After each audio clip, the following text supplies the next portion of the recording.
I'm going to show you how easy it is to pull together a simple tomato curry sauce.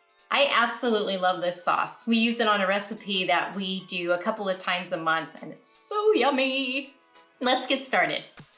Add the following to your blender: coconut milk, tomato paste, garlic, peanut butter powder, lemon juice, secret spices, just kidding, you can see them in the description, and some water. For the water, I just like to fill up my coconut milk can and swirl it around a bit and then pour that in. That way you get all of your coconut milk out of the can as well. Now you just let that blend thoroughly and then pour it in a jar to store. That's it. Pretty simple, right? I'll link to a recipe that I love to use this in. I'll put that in the description for you so you have that available. I hope you give this a try.